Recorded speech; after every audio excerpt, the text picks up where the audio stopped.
Achieve the ultimate transformation in existence. Giga. Get your Giga Papi merch today. I have a variety of different shirts and sweaters, all in different colors and sizes. Check out the Papi Polite merch at bonfire.com/papi-polite-merch. Link in the description of this video. Hear me out. Hear me out. So, first things first, I need to give a shout out to RPG Archive. Because basically on one of my Infinity Strash videos, I think it was my review for Infinity Strash. It could have been my first impressions video, but anyways, he commented something about, oh, I thought this was Dragon Quest Heroes 3. Obviously he was joking, I hope. But basically that got my gears turning in my brain. And I was like, huh, interesting.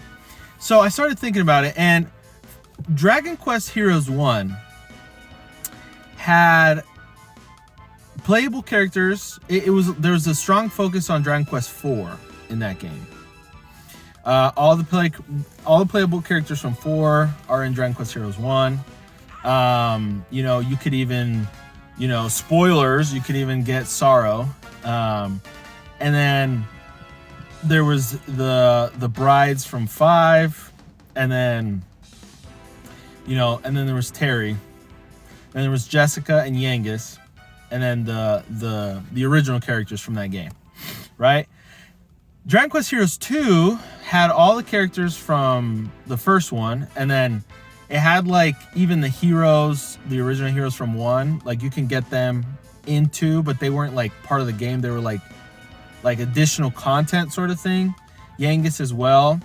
But Dragon Quest Heroes 2 still had characters from 4, from 5, and this time it had Carver as well from 6. So, and it had Ruff and Maribel from 7.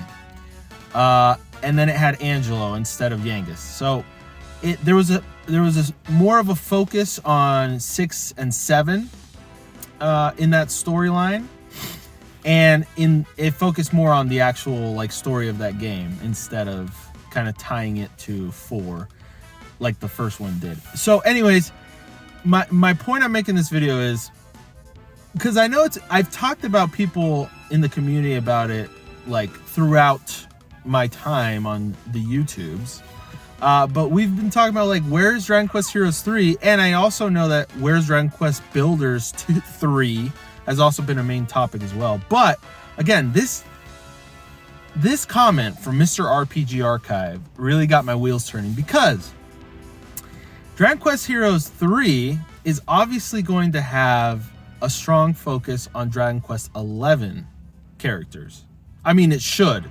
It's like one of the best casts in the whole series, and I think it's the best-selling mainline game. I could be wrong, but I'm pretty sure.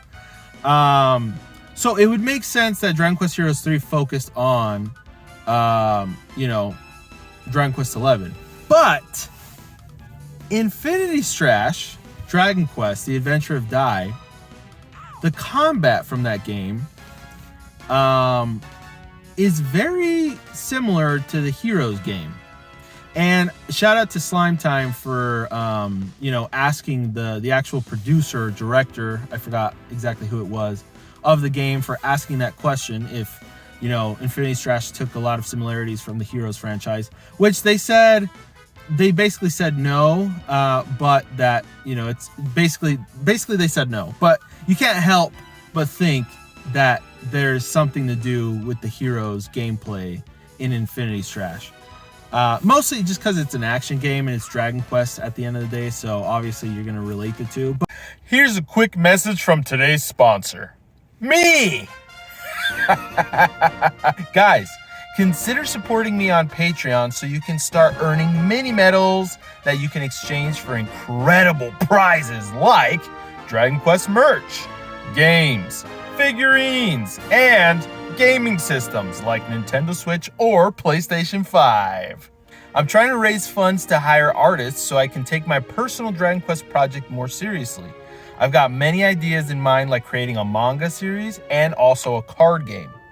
I've got multiple tiers available that you can sign up for. Any support is very much appreciated. Thank you so much, and let's get back to the video. Wink. But basically what I'm trying to say is Infinity Strash did kind of feel like Heroes. And I know this is probably a controversial opinion, and I'm going to say it anyways, but I actually prefer the gameplay from Infinity Strash. Infinity Strash gameplay just felt so good. The skills and abilities felt so good.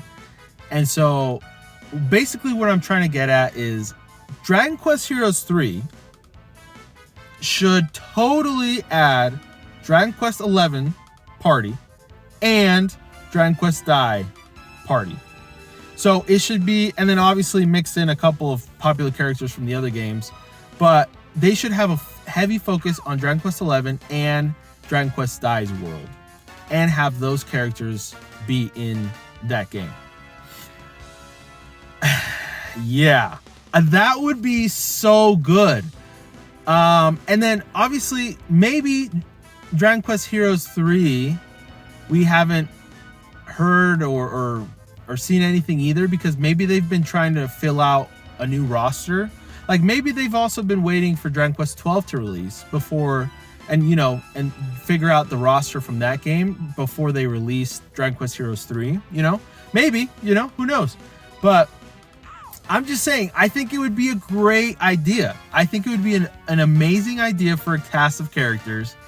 Obviously, they can focus on a new story for that game and, make it be kind of like, who knows? Like the bad guys could be a mix of Mordegon / Kalasmos and freaking King Vern, Dark King Vern. Like, why not? That would be such a cool mix of bad guys and and then obviously there's gonna be original characters and an original story, an original bad guy, but that would be such a cool way to mix all of those universes. Just saying. I'm just saying, because the thing is, I don't remember if it's the Time Worm in Dragon Quest 11. I'm pretty sure it's the Time Worm, or it's but basically the Time Worm, it travels into different dimensions. So there's something there, bro. There's something there. Yo, somebody get me Yuji Horí's number. I'ma call him up and I'm gonna propose this idea. If you got his number, comment down below. Anyway, so I just thought it was an interesting thought. I would 100% play it. I love the Heroes games. I still need to finish 2. It's on my list of things that I want to do before I die. But anyways, let me know your thoughts about this. Let me know what you guys think. Let me know if you have any theories as well. And thank you guys for watching, and we'll see you guys next time. Peace.